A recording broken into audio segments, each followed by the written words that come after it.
Hey everyone, welcome back to Corporate Decoder. Today we're diving into a report from Hudson Pacific Properties. It's a bit like a Hollywood script full of twists and turns, but instead of actors we've got numbers and legal jargon.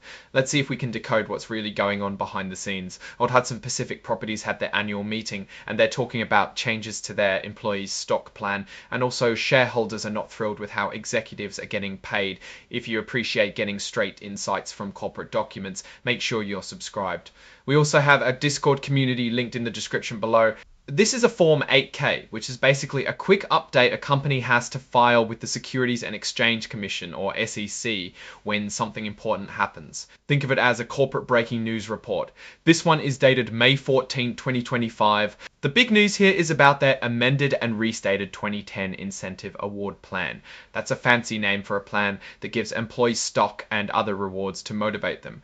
They made some changes and the shareholders voted on them.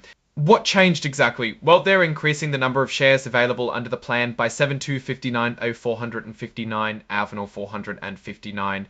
1459A are also increasing the number of shares which may be granted as incentive stock options. This means there's going to be even more options for employees to get stock in the future. This basically means the company is giving itself more wiggle room to reward employees with company stock. It could be a good thing, incentivizing performance, but it also dilutes the value of existing shares.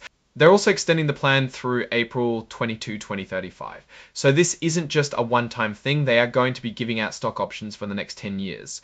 Now let's see how the votes went. They had an election for the board of directors. Basically, people voted on who they want to be in charge of the company. All 10 directors were elected, meaning they got enough votes to stay on the board.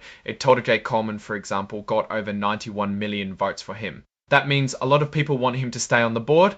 Remember that stock plan we talked about? It was approved, but not everyone was thrilled. Over 62 million shares voted in favor, but more than 37 million shares voted in favor. But more than 37 million shares voted against it. It got approved, but it wasn't a landslide victory. It had a lot of shareholders not really happy about that. They also voted to keep Ernst & Young LL as their independent accounting firm. Think of them as the people who check the company's math to make sure everything is on the up and up. Most people voted yes on this.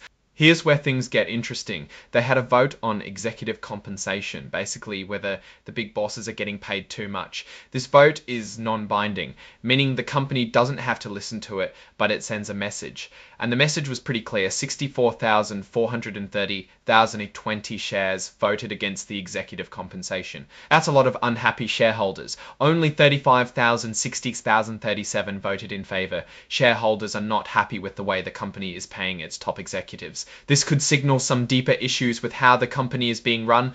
Now, here are the exhibits. It's basically just the legal document for the stock plan we talked about earlier. If you really want to get into the nitty-gritty details, you can find it here. Now let's step back and look at the bigger picture. Hudson Pacific Properties seems to be facing some tension between management and shareholders.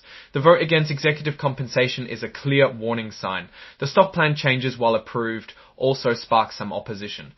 This suggests that some investors are not happy with the direction the company is taking. On the one hand, the company is trying to incentivize employees with stock options, which could lead to better performance. On the other hand, shareholders are worried about dilution and whether executives are being overpaid. A key risk here is that unhappy shareholders could lead to instability. If investors lose confidence in the management team, they might sell their shares, which could drive down the stock price. Hudson Pacific Properties needs to address these concerns and find a way to align the interests of management and shareholders.